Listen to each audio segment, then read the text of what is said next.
Evening, everyone. Welcome to Lethal Sales. Thank you so much for being here.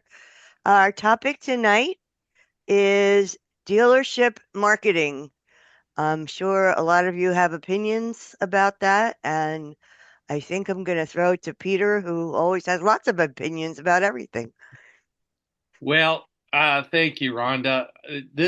I don't think there has been a more controversial week in automotive marketing than there has been in the last week with the Jaguar ad. Right. And the Jaguar ad was unbelievably controversial to the point where they labeled it Bud Light 2.0. Right. And in saying that, did it do its job that it was designed to do, is get people talking about a brand that no one's talked about in a long time? Good or bad, did it do its job? Yes. Did it have the effect that people wanted it to have? And one of the things that they said was copy nothing. And and to bring out something bold and new, and that's why they did the ad. Well, then they dropped the car at the Miami Fashion Week this week, and if you put it face on, it is a copy of the Rolls-Royce Spectre. You put it the front quarter, it's a copy of the Bentley Continental. You put it on the back haunches, it's a copy of the Aston Martin Vanquish. It's a copy of everything. It's just a little bit of everything rolled into one. But realistically, it's about the marketing, and it did the marketing work. And in my estimation, and I trust me, I put out enough controversial posts about it across the LinkedIn universe, and then I put a lot of funny ones out there too, where they had the ad, and then the follow up was a bunch of Jaguars coming in and eating the people that were in the ad. Um, so there did the greatest form of flattery is basically someone copying you. And how many copycat ads went out right afterwards? So again, did it work? Did it get the desired result? Are, was the intention to cause that, or was the intention to draw inference to the brand to try and revive the brand? Because the brand is on life support. It's almost like a Stellantis CEO. You don't have much lifespan left. He's Um, gone. I know he's gone, Yeah. and it's funny how the now the truth comes out that he was fired, and even though he says he resigned, whatever. But when it comes down to it, what is the purpose and what do we do? And there's a gentleman on this call that I want to defer to because I he's been doing this for longer than probably all of us put together. Is Tony. What's your thoughts on the Jaguar ad, and did it accomplish what it was meant to do in your opinion? You're muted, Tony. We'll get there. Here we go. Here we There go. I you got it. Sorry about that. No worries. Um, I only saw a little bit of the ad and it seemed kind of wacky to me, but you know, advertising doesn't sell anything. It's all designed to create a conversation or create a buzz, which creates conversations. And that I think that's somewhere in that dealers get confused about advertising, marketing. Um, we can generate as much traffic as the dollar will buy, but you've got to convert that traffic when it shows up at the store or when the phone rings or you get an email lead or live chat or something like that. So no, I did not see the whole ad. I saw just a part of it and I quickly was flipping through the channels. So, that's the point is it does not sell a thing. Whether it's successful or not will remains to be seen. And if people start buying these Jaguars. And if, initially you'll probably see some sales from it, but what's the long-term effect of it? And I don't think Jaguar can sustain that long-term marketing campaign either. I could be wrong, but I just don't think they have the money to sustain that campaign. And so it'll be a blip on the radar, in my opinion. Well, So Jaguar, little known fact, the guy who owns Jaguar is probably in the top 10 wealthiest people in the world. So, Ratan Tata he can throw as much money as he wants at it. Well, It he just was wealthy. He was wealthy before the ad. Why wasn't he doing more marketing then? again, it's one of those things that do you do it? Here's a prime example. Tesla does no marketing whatsoever. None. No ads, no marketing, zero. So how does that play into things when Tesla it has a market cap that is equal to or greater than the top 10 automobile manufacturers in the world combined. Well, So Tesla's got a front man that gets free advertising everywhere he goes, right? The yeah, Jaguar CEO, he's not getting that free advertising. He's not hanging no, out with Trump and Vivek and all the high rollers. So, no, he's Tesla not. doesn't need to advertise the thing um, to sell those cars. No, so they're and going to be $127,000 for that. I posted the picture in the chat. Yeah. So you know, who's in that snack bracket? It's a lot thinner than the bell curve, of people that are willing to spend 80 grand on an SUV. But yeah, and then didn't they also announce yesterday or something that they're going all electric? yeah, All electric? 100% electric. They stopped production of all gas engined or ICE engined Jags in September of this year. There's never going to be another ICE engine Jag. Um, and I don't know if that in itself, when you got every single German manufacturer restarting the ICE engine or ICE propelled vehicles, every single plant's starting up and all their EV plants are shutting down.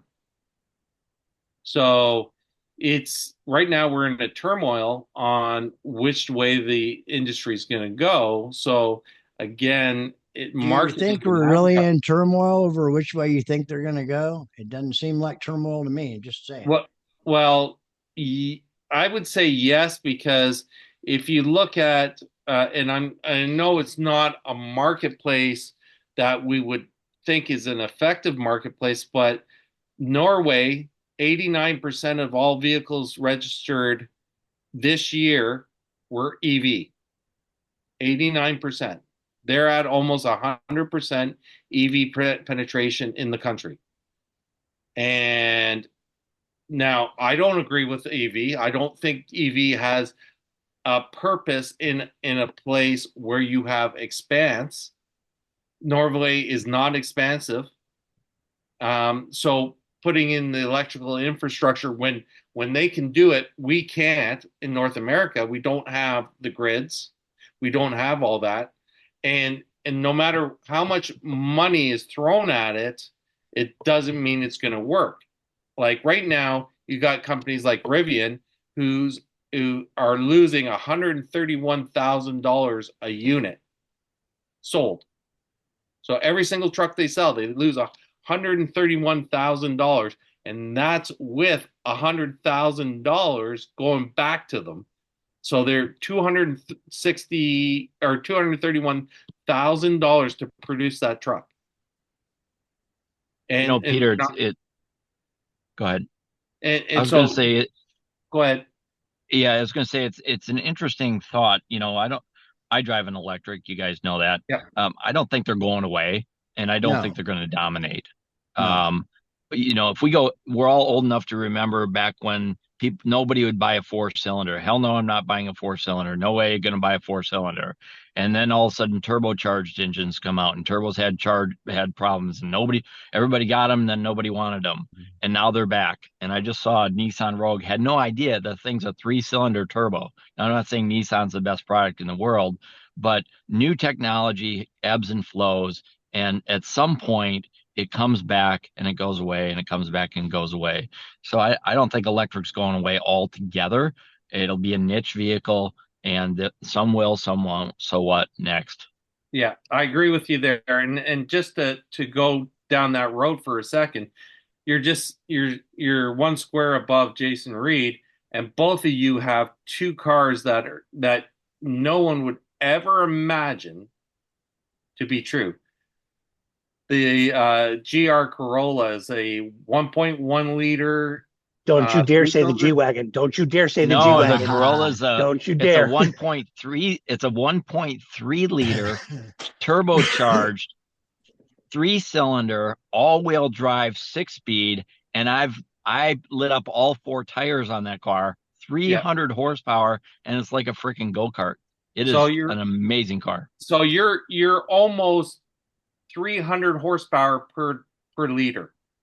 Yeah. If that was a 350 Chevy, you'd be almost 1,700 horsepower. Yeah. And you want to see 4 wheels spin? Drop the clutch on that thing, and those wheels will light up. But can yours do a tank Then you turn? got to take it into service. Yeah. Yours can't do a tank turn in a circle like mine can. Okay. Yeah. Oh, I win. Yeah.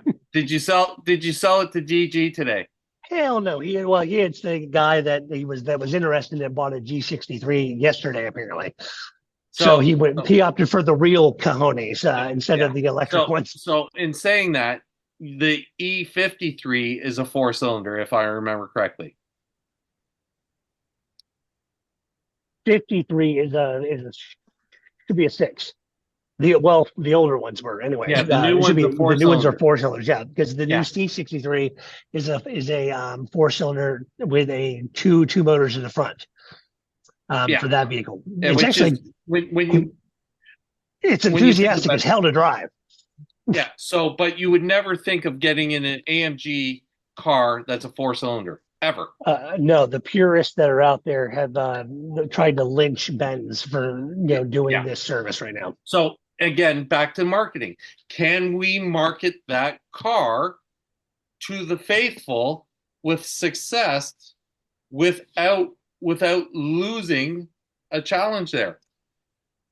Hey, here's my thought on the Jaguar thing. Has anybody thought that this is an April Fool's joke? Just way in advance, like they're playing it, and the big like ta-da is going to be in April, and they're going to have this massive marketing thing, and they're going to be like, we fooled all of you. We're not going to electric. Here comes the power.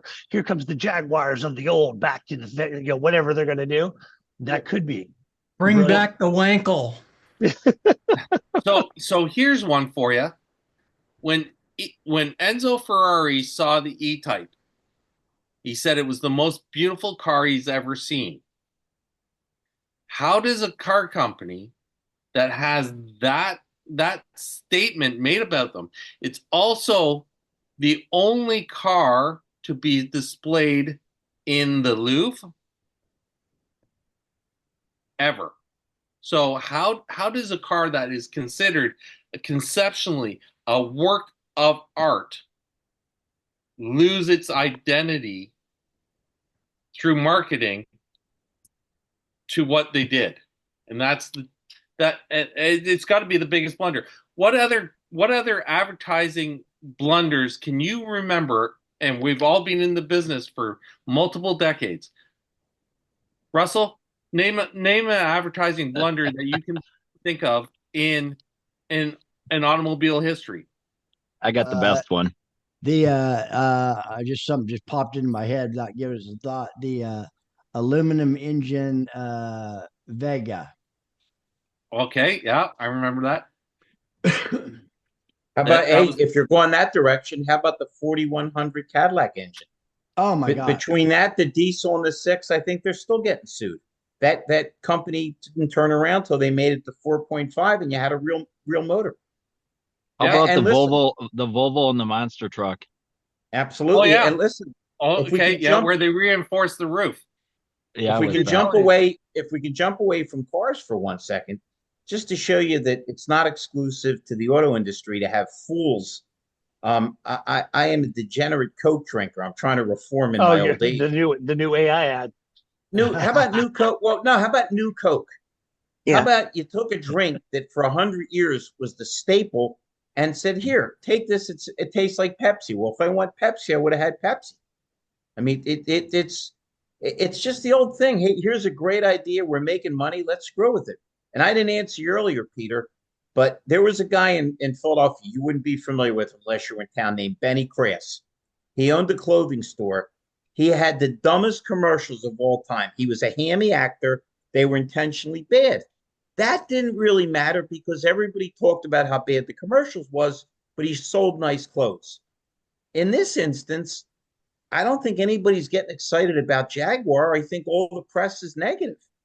I mean, what would have been wrong with showing a car, a Jaguar that was 20 years old, and then showing a brand new one with an influencer that isn't an idiot and saying, our style continues? Not, I think people are classy, not cars, but the term you always heard with Jaguar that it was classy. How does that equate to a bunch of hermaphrodites dressed in weird feathers jumping up and down? It just doesn't make any Here's sense. the difference with Coke, though. Coke took it in the shorts for what, 3 months or something, but they had Yep. something to fall back on. They Right. weren't out of business. These guys don't have anything. Correct. Correct. They And the swapped thing for with fences. jumping and with abandoning ice is, I mean, how dumb do you have to be? The people that like electric cars, they love them. You're not getting John Ellis out of an electric car with a cattle prod. But that doesn't mean everybody has to drive one. And to try to force choice, I say it all the time. It was like what they did with prohibition. It just doesn't make any sense. Put somebody what you would consider to be cool or contemporary in the commercial. I can live with that, right? Things change, but to do what they did there, another parallel, Peter, if you allow me, then I'll jump off my little soapbox here. I remember when Infiniti and Lexus came out, and Lexus showed 40 champagne glasses in the back seat, and it was like, here's how quiet and stable the ride is. And anybody with a ton of dough that was a little older that didn't want to hear like the engine roar went, shit, I like that. Okay. What did Infiniti do? They showed a stream with no car in it. And ask For any 6 early months. Infiniti, ask any early Infiniti dealer how many times they called the suicide prevention hotline over that insanity. Yeah. Well, it's again back to marketing. You look at it. You look at the name Lexus. It is it's luxury experience US. That's how it came to. It was Toyota's acronym for what they wanted for the US market. Acura is only called Acura in the United States. It's called Honda everywhere else. And the reason why is they did a $90 million study to find out that no North American would pay extra money for a Honda. You know who could Well, hey, use that study? you remember, Volkswagen. wait, you got another, before I answer, Russell, I just was mentioning John Ellis because he pulled me in with Duran to his EV thing, even though I don't know anything about EVs. And John just loves his EV. He's had 2 or 3 of them. I got another incredible blunder for you, which ties right in what Peter just said. How about the Volkswagen Phaeton? That's where I was going. Stealing my thunder here, my guy. Come I'm on, sorry. Larry. I teed it up for you. You should have pitched it back to me. Instead, you hit it out of the park. but look how snappy you look with that sweater. But that was come a on. car. That was a car, not a brand. To Peter's point, correct. right? And the whole thing about like when Volkswagen did that, Lexus was a different brand, which is why you could market a Camry and a Corolla at a higher value because you had a different badging on it. You had the perception you were buying something different. Volkswagen coming out with the Phaeton. I mean, Volkswagen is the people's car. That's what it stood for the whole time. And now you have a Phaeton coming out that is a steel frame car that's heavier than, gosh, the damn space shuttle. And you're trying to move this thing down the street and it doesn't go fast.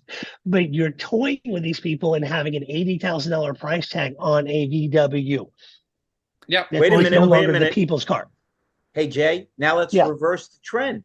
How about, I don't know if you guys know this, but a lot of the top domestic executives get together and they smoke a lot of weed. Okay. If you don't believe me, can you imagine that smoke-filled room when the Cadillac and Lincoln guy said, "We got big, fancy American cars. Let's downsize them. Let's make the Cimarron, okay, and the Oh my and the God. Versailles." Oh, They Yeah. took Yeah. a Granada, okay, and a Chevy Nova, put emblems on them. I remember driving those cars. It was a joke. I mean, yeah. So got So you Yeah. beat. the same Got you thing beat. happened. Same thing happened in the marine business about 20 years ago when I was involved in it. Bayliner, which you guys may be Yep. familiar with the Mhm. name. Bayliner is, cheap. It's the Kia of marine. Okay. Yep. And they wanted to build fly bridges, in 50, 60-foot yachts. And everybody's like, man, I am not going to spend over $1 million on something that says Bayliner. So Avante. they came out with a new brand called Meridian, which was built in the Bayliner factory. It was the same exact thing. Oh, I But didn't know Meridian was Bayliner. yeah, I was I'll, thinking back to the Avanti line that they brought out.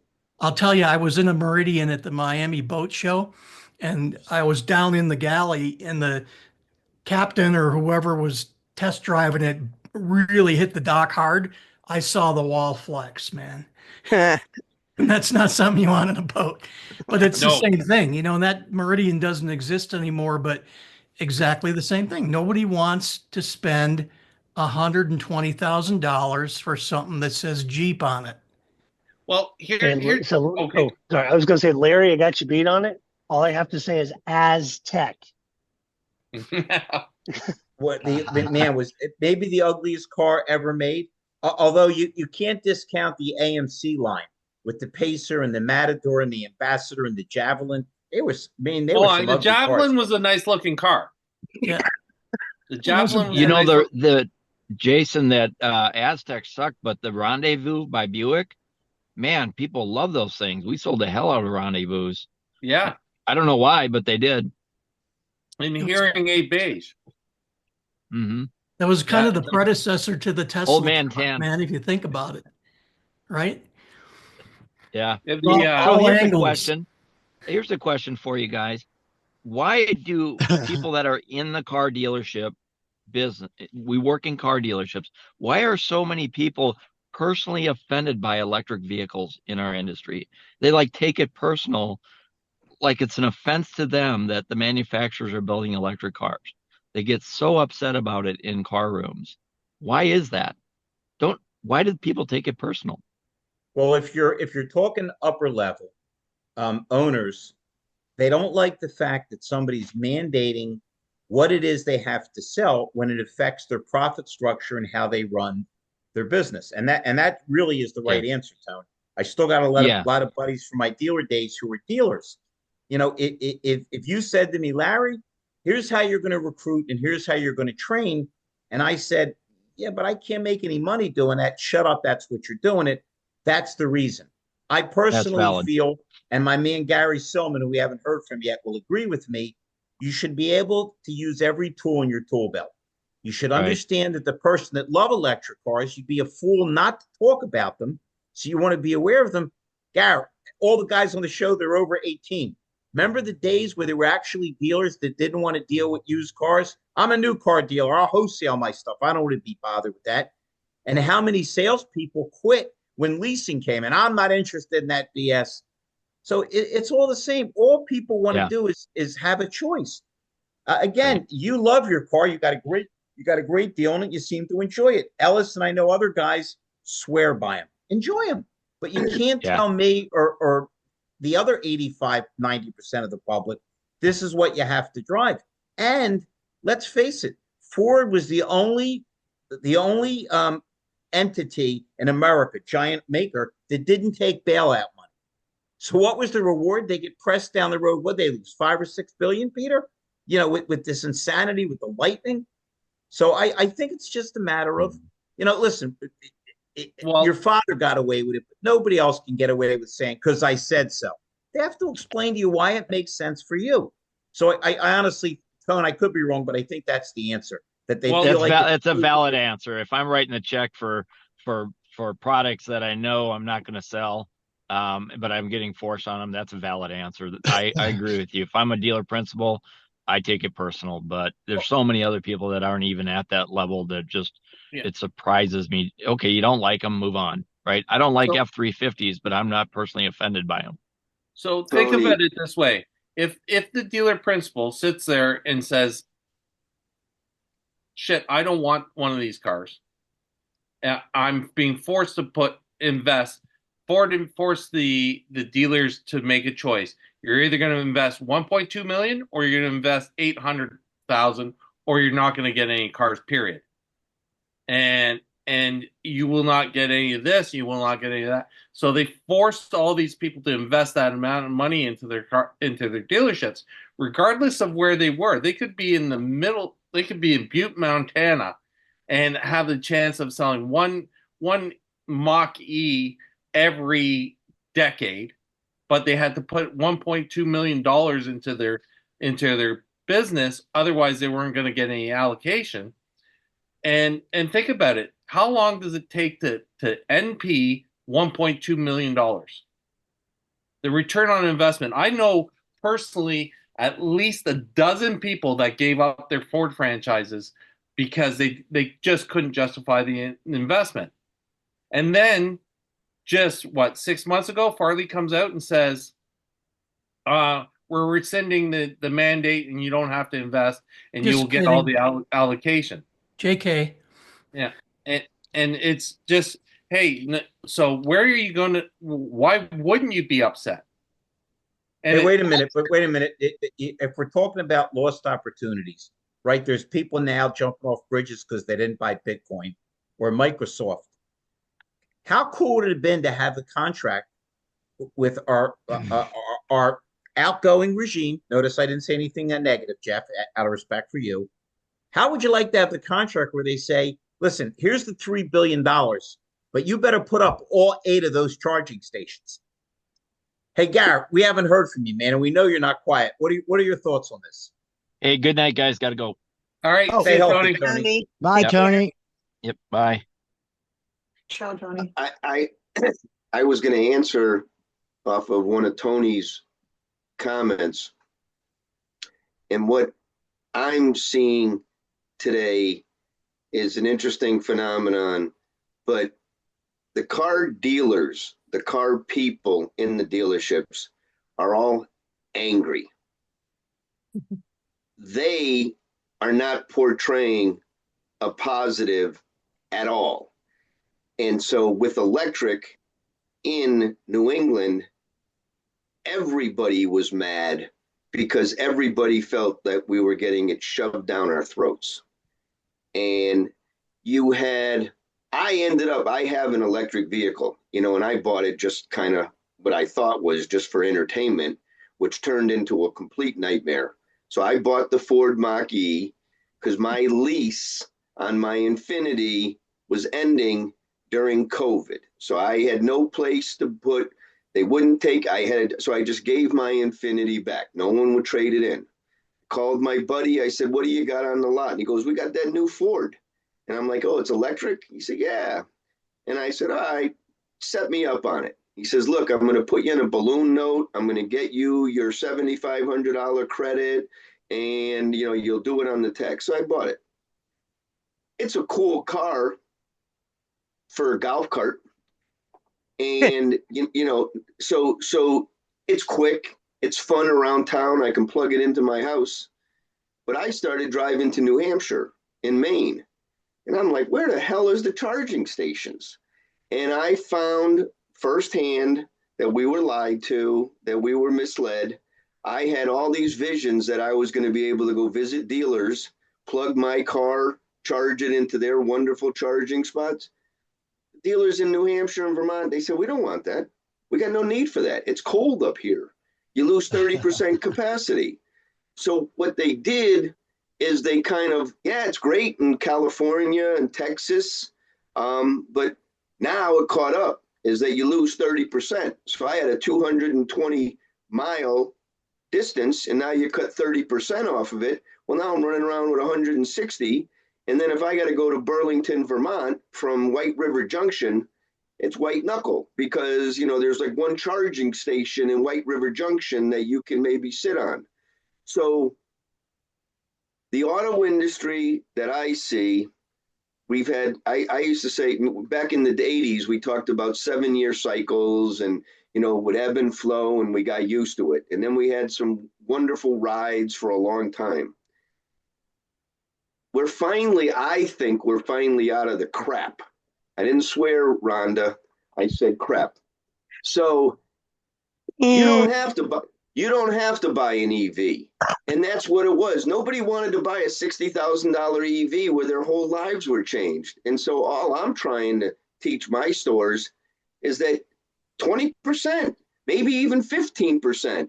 You get a couple of the salespeople. We used to do it with the non-prime. We don't want to talk subprime. Who wants to handle the non-prime customers? And then we would designate that. The auto industry, as Larry says, if you got stuff on our lot, we'll sell it. But if the customers don't want to buy it, what do you expect? And the government and the manufacturers just ruined us for the last 5 years during COVID. I think we're now finally 2025. We can get back to a little bit of normalcy and allow the really cool technology that's been catching up to now take over. And then we can train everybody on how it was supposed to be using AI, because AI teaches us how to do it normal. And you leave the emotion out and customers will buy. Follow the bouncing ball. So I do see a much better, because there are a lot of positive things going on, but we have a ton of negativity in New England, and they just latch on to something that they want to be negative about. It's just democratic. Wait a minute, Garrett. So there's a ton of negativity, and then on Sunday they have to watch the Patriots, and the Red Sox probably aren't going to get Soto. I think Gary's the only non-depressed person in New England these days. Hey, Wen, we're so glad you popped in, even though you're not feeling your best. Do you have a quick thought or idea? On the phone. She's on the phone. Okay. Yeah, she just took off. So what I would like to know, and I'm going to throw this out at Jason in that what the Alice in Wonderland sweater that he's wearing. Argyle. What is it with you and knocking on people's sweaters? I mean, Yeah, me I and I mean, Zach. I mean, you're just sweater haters. Well, All you are. I want to say that I'm sorry, Jason, but you Jason, look like an Peter. extra from Alice in Wonderland. No, he does not. He looks very dapper. Peter's sweaters all had Dapper. numbers on them. That's why. Yeah. Speaking of negativity, has everybody noticed how I've turned this docile Canadian into a very aggressive attack dog? This is what happens when you hang with me. Well, It's probably Trudeau right now on the phone. It's hockey season, and you're from Philly. You should know. I still remember when they beat up the Russians. Fred Scherer. Yeah. So what I'd like to know, we're talking about marketing. Jason's got Mercedes-Benz. They got more cars than General Motors now. They've decided to engage probably one of the biggest challenges I've ever seen by changing the G-Wagon into an electric truck. And how long do you think yours is going to be sitting on your lot? And how much marketing dollars do you think you're going to have to pull into it to try and get rid of it? And what are you going to do to try and get rid of it marketing wise? One, market it to another dealer. I mean, let's be honest. I mean, I sat here through and I ran through. There was a Manheim sale today, and one of these G580s ran. It had 25 miles on it, and it sold $4,000 behind MSRP. Okay, this car is not warranting the kind of panache and the type of royalty type respect that a G63 has deserved over multiple years. Now, granted, to Tony's point, it could latch on. Will it? Probably not in the near future. I think electric does have the ability to latch on in every brand, to be honest with you, but it's going to be a long while until that happens. And it's a lot to do with the infrastructure, as we've all discussed before, and we've discussed this evening. You cannot have three charging stations after $8 billion given to from the government and only make three charging stations. The closest level 3 charger to my store where my butt is sitting right now is 30 plus minutes away. And we live in Hurricaneville. So if you're leaving or evacuating a hurricane, you've got to have more than one station within a 30-minute ride, because everybody, their uncle and their brothers are going to be trying to get out of there to do so. And with that being said, you are. So who do I market that to? Who do I market that car to? It's hard to market that car to one person, but people that want that car will seek that car out where it's at. And you don't have to spend a whole ton of marketing dollars on that, in my opinion.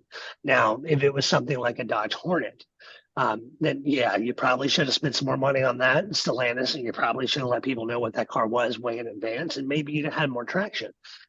The G-Wagon. Hold on, there's a car named a Dodge Hornet? Yeah. Yeah. So you have the ability with what they did with the F1 race in Las Vegas and doing that nice little electric dance that they did with those cars, the G-Wagons. They have the ability to do the tank turn, which is a really cool feature. Actually, I have a video of my techs doing one out here in the grass, or in the rocks rather. But it's a super awesome, cool feature to do. And you're going to find some influencer that's going to want that for their YouTube channel, for their TikTok or something like that. The purists of the AMG, they're out. They're not doing it. This is going to have to be the new wave of something. Yeah. So I'm going to go back. You mentioned the Dodge Hornet and the marketing dollars that went into it. It reminds me of a probably one of the most brilliant marketing ideas that was ever produced, but never got any traction, was the Dodge Dart. Remember when they brought the Dodge Dart back, predecessor to the Hornet, and the successor to the Neon. Neon one, yeah. Yeah, but they brought out the Dodge Dart, good-looking car, neat car. They brought it out as a registry car, so you, as a young kid, you could say, I want to buy a Dodge Dart, and I'm saving up to buy a Dodge Dart. Well, your aunt could buy you the steering wheel, and your uncle could buy you the wheels, and someone could buy you the seats. And I did not know that. Yeah, that's so cool. They brought it out so, hey, if you got good grades, you could get doors, and you were basically building the car as you went, as your savings. And then once you got through it, you could go into the car configurator and build your car out. So it was a long-term thing, and it was absolutely brilliant, because who held the money? The manufacturer. Right. And so manufacturer was gaining interest on your money, just like the greatest fraud of all time in the automobile industry, if you ask me, the Cybertruck. They had 2.5 million orders for the Cybertruck. In a year, they've only delivered 27,000. They've had those deposits for 5 years. 5 years. And think of the money that Elon has been able to work with, that capitalization. How do you think he was able to drop the prices so much so quick when all these other electric cars came off? I mean, come on. It's a game. Everybody, they got played. Everybody that has the Tesla got played. Everybody that put a deposit on got played. You're the victims of highway robbery on a millennial scale. That's just crazy to think about. Well, when I bought my first Tesla, it was $175,000. $175,000 for an S90 sedan, and now you can buy a P100, which is 10 times the car, for 75 grand. Hmm. It hasn't changed. Nothing's changed with the car except for they cut off the top half of the steering wheel. That's all they've done. So But it looks so awesome. Yeah. Wendy's back. I honestly Hey, couldn't Wen. drive one of those with the steering wheel like that. To me, yoke. like, Now, yeah, I'm sorry, I'm not Michael Knight. I want to go down and I want to come up and I want to fly a plane is what I feel like doing with that thing. Yeah, and the reference is it's not. And again, back to Elon and his childish dreams. It's from Knight Rider that he put the yoke in there. Mm-hmm. He drew the Cybertruck on a napkin. He said, "Build this." It's a game to him with his like processing and learning. In my opinion, I think he's just so much going on up here that he just puts things out, and like some of it works, some of it doesn't. It's actually honestly really great to watch his mind work in real time. Like there's the one interview he did where the guy asked him about doing something with the cooling system of the rockets, and he thought there for a second and he's like, no, wait, we should do that for the boosters too. And he literally stopped the interview and ran off to go talk to the team. I mean, that is like the man's brain works in different ways. Yeah, he's truly an alien. Oh. So if anyone has anyone seen a Cybertruck in the snow? No. Okay, so they just design. Most people think that light bar that's at the edge of the hood is actually the headlights. The headlights are just above the bumper, and the bumper is recessed so the bumper catches snow, so the headlights don't work at night because it's covered in snow and you can't drive the car in snow. And because they're LED headlights, they don't produce heat, so it doesn't melt the snow. Yeah. Well, they couldn't get it. They couldn't get them running in the snow anyway. The cold weather Teslas, we already know those don't agree with one another. Yeah. You're talking about the Chicago popsicles, Jason? Yes, yes, sir.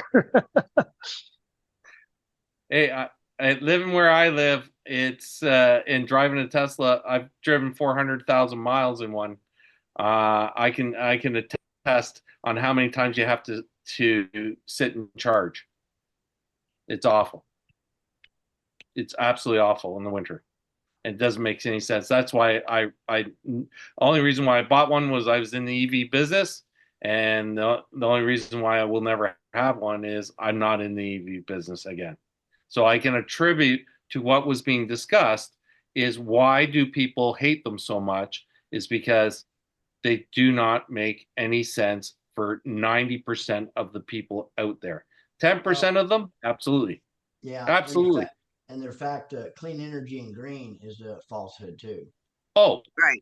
Well, they're only green when they're in motion. In motion is the only time they're in green. They're green. So I've watched there's a new series. There's only been 3 episodes called Landman. Has anybody heard of it? Oh, great one. Great. Oh my gosh. Did you see the last episode, episode number 3? Did you stream it? Where he does the tirade at the wind farm?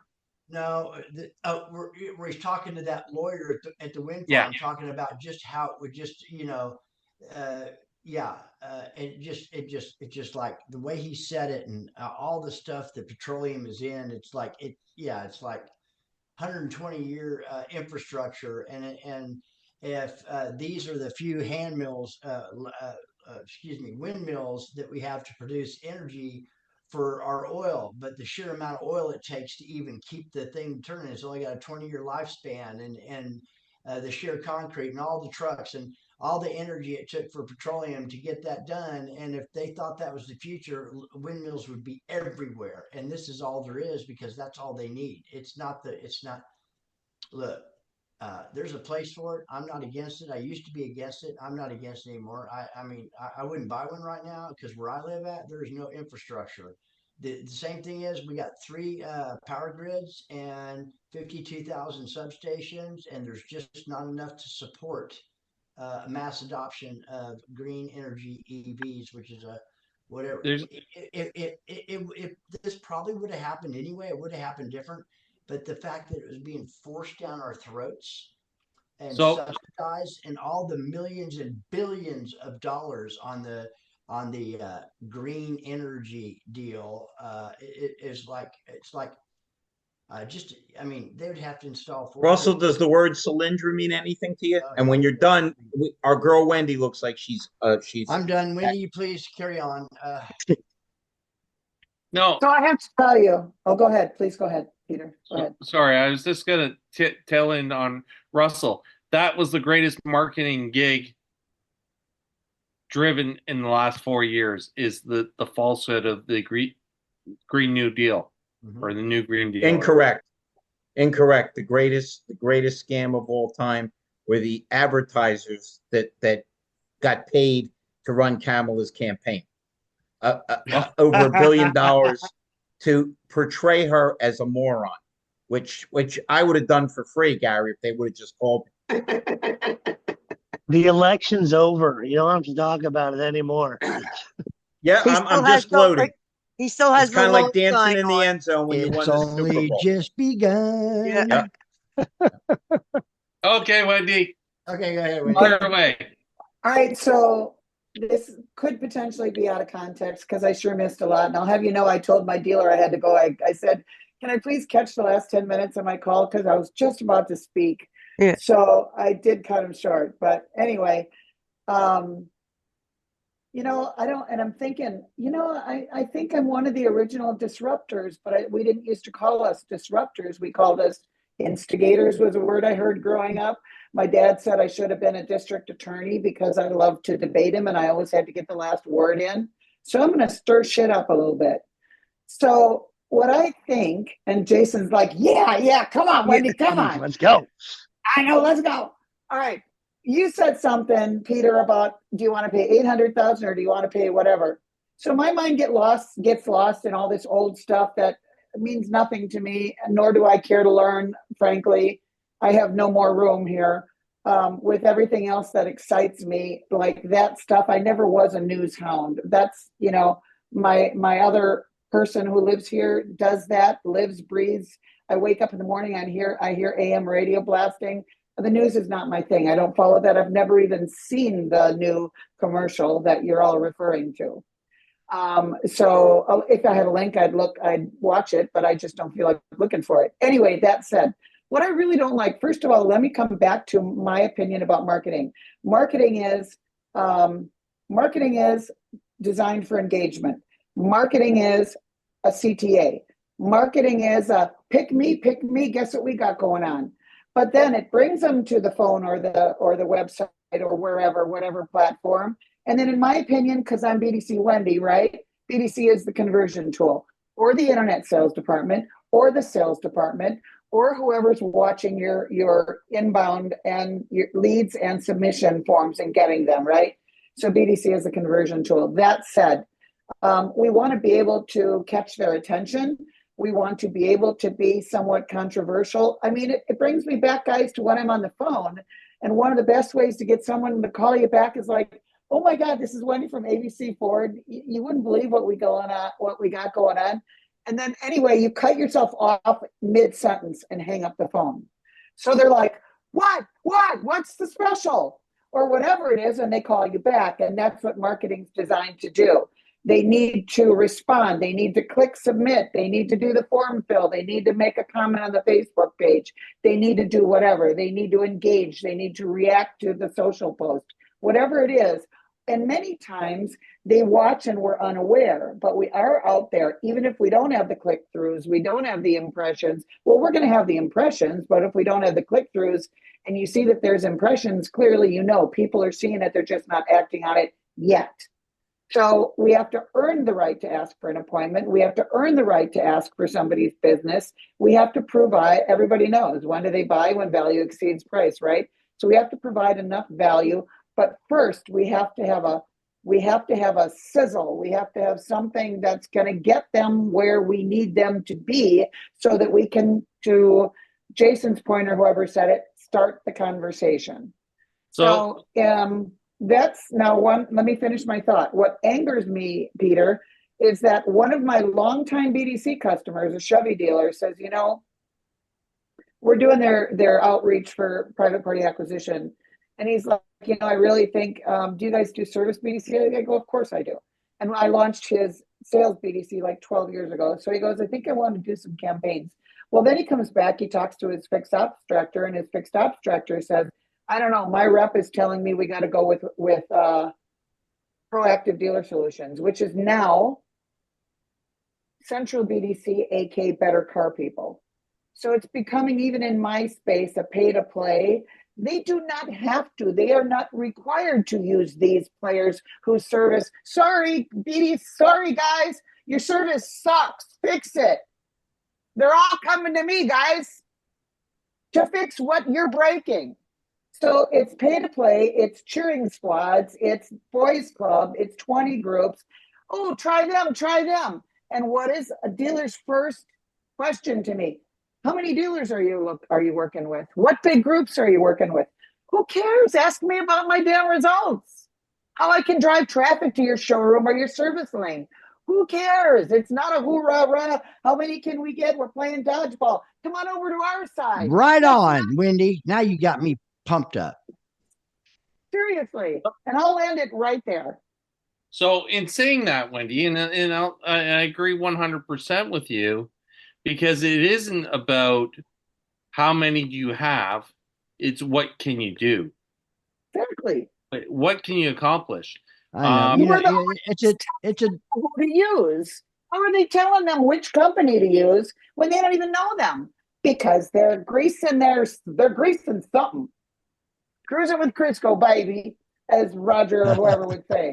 So in saying that, and again, you have the whole idea of marketing is to inform the potential end user, whether it's a dealer or a customer, what the knowledge base is, because sales is a transference of passion and knowledge. That's what sales is. And then the end result is the experience, which is what builds the value and creates the conversion. So, for example, and I'm going to lead this one right, I'm going to tee this one up to my Texas friend there.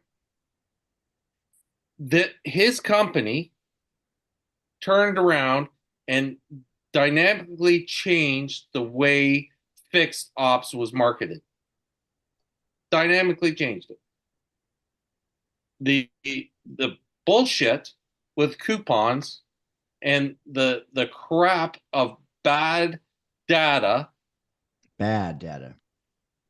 caused a need for Russell's company. Russell's company has hit it out of the park because people have seen the attribution and the results of what he can do. Can we agree, Peter, can we agree as vendors we're all grateful for all the stupid people out there? Oh, absolutely. But here's the one. How long has fixed ops marketing been in business, Russell? 4 years? 4 years and 11 months. 3 years ago,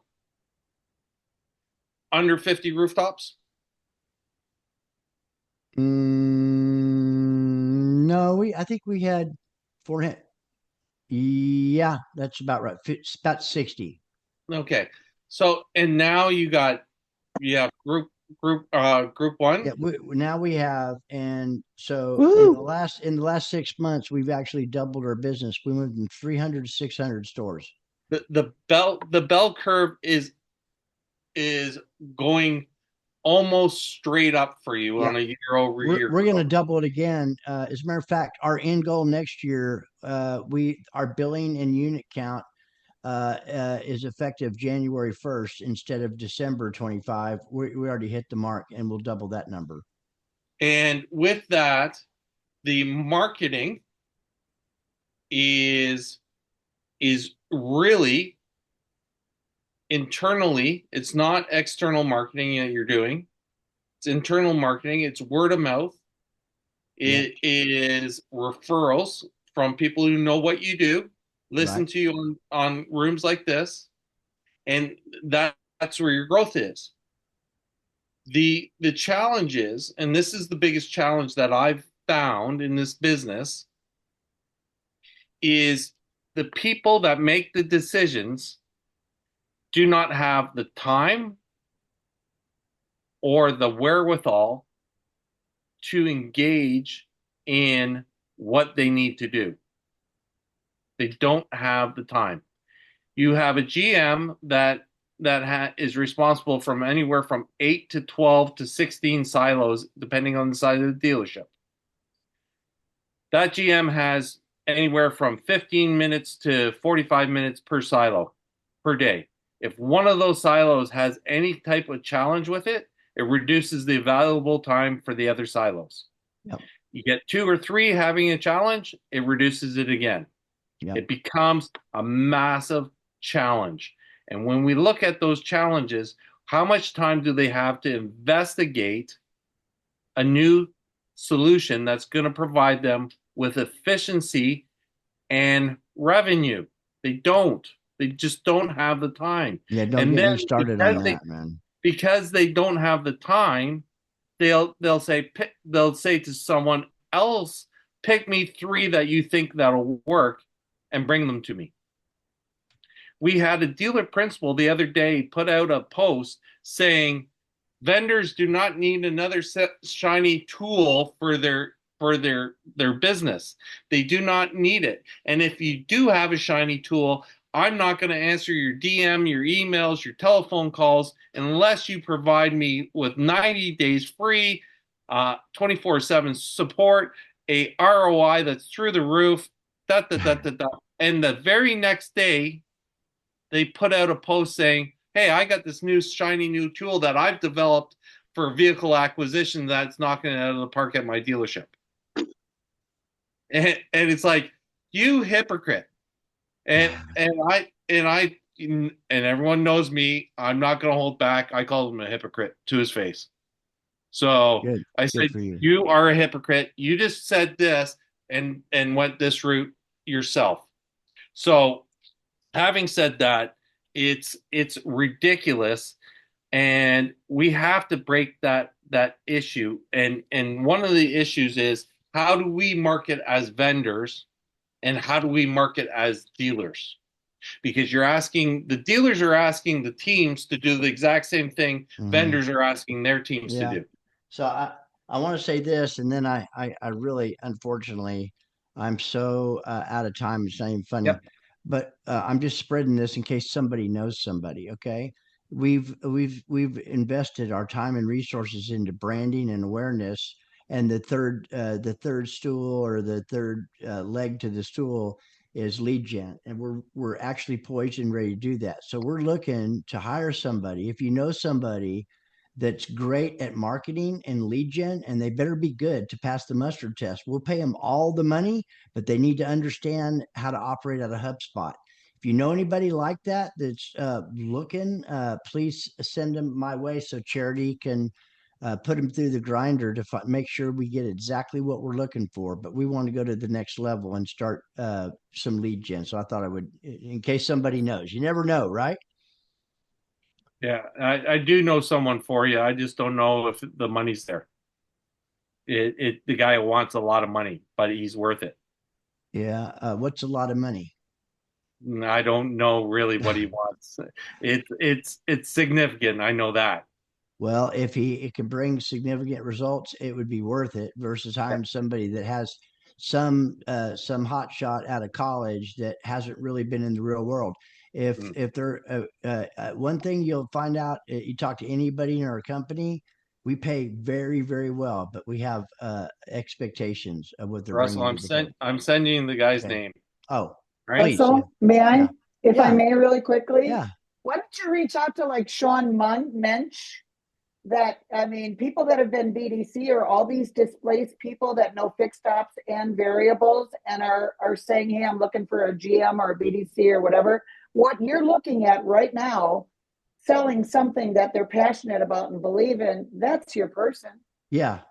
Well, They're true. already skilled. They don't have to wear a marketing hat. they can wear a BDC hat or a sales manager and know the industry. They can. It really. Yeah. I don't really care. I mean, what I care about is them. They have to know how to navigate HubSpot. Jason Perfect. speaks a number of different languages. That I don't really need that. Do you, Jason? And you know what else? Our friend Michael Johnson at Sales Blogs in Australia. He speaks Russian. He is my HubSpot facilitator, and I betcha he might know someone too. So who knows? But yeah, I'll make a mention to him. And I just introduced it. It's on my LinkedIn that we're looking for somebody. Listen, if they can make it happen, everybody that starts has 90 days. They have a probationary period. We want 50 presentations a month from the marketing efforts from lead gen. That's what we're looking for. We need to feed our sales team. Absolutely. I just thought I'd throw it out. This is the first time I mentioned it out loud in front of everybody. I'll probably mention a few more, but if you know somebody and they're passionate and excited, I mean that's half the battle, right? Hey Russell, you just had to tee it up. I can't see the tee. Self-tee. So what is Russell, for one of my vendor 20 group partners, I just happen to be starting a new division of B2B for him out of HubSpot. So I will keep you posted how that goes for me, because if I end up finding skill, a number of my V20 group partners also want B2B for their businesses to set up demos. And I've got a real estate venture brewing as well. So I will keep you apprised of how that goes moving forward, because you might not necessarily find the magical fit right away, but as I learn and grow in knowledge of HubSpot, I will probably meet more people that are well-versed in it as well. So yeah. Please do. I'll let you know. Yeah. They could easily make 6 figures. Okay. So with that being said, did you put something in the chat? I sent it to you by email. Okay, or by good. text. Listen, I apologize for missing last Wednesday. I took all that time off. Other than answering one email, I completely unplugged for 5 days. First time I've done that, and I don't know how many years, but man, we were out in the middle of nowhere in Broken Bow, Oklahoma, with all the kids and grandkids for Thanksgiving, and it was just the most refreshing, laid back. Anyway, I missed some things, obviously missed some, clubhouses, and missed you guys on Lethal Sales. And no worries. As long as you didn't go down the same rabbit hole Jason did to find that sweater. Oh God. Hey, I love you guys, but the bed is calling me. Yeah, I hear there you go. All right. Jason, you're still on mute. You've been on mute for 5 minutes. Oh, good. You probably didn't need to hear any of that anyway. I would have had to add some to the cussing jar over that sweater comment. I was going to ask you. It's all right, Jason. Just think when you get home, you can give it back to your wife. I will. Yeah. Sweater hater. God, you're a sweater hater. Anybody have anything else before we sign out? Peter, you want to tell them what's going on for you? You have Canadians are supposed to be nice. Well, after Trump said would be the 51st state, I turned tide. With that, tomorrow night is going to be a free-for-all discussion on automotive innovators and disruptors. Prime time. Friday morning is a nothing on the APA. It's gonna also, I think it's just gonna be discussion about NADA. David Long hasn't produced what he's doing for Friday on his show. And then we are coming back on Tuesday night for our dealership masterclass with a whole new platform that is going to be super innovative, because we're going to be signing up everybody to onboarding for free. So anybody who is a member of Dealership Masterclass will be able to join onboarding's app platform, because we're going to put all the collaterals into that platform, so people will be able to track everything, communicate internally with everybody who's a part of the platform. See all the videos, the training videos, everything is going to be in it. So it is going to be absolutely amazing coming next Tuesday. I'm gonna have to plan sweaters with Zach. And Yeah, see if go we can right get him. ahead. We might get you on as a special guest there, Sunshine. Hey, everybody, thank you so Good much night. for tuning in. We appreciate you, and we look forward to seeing you next week, and of course, in the interim, on Peter's shows and on APA. Everybody stay Thank healthy. you. Thank you Have a so good night, much. all. Take care. Good night, Everyone. everybody. See you later.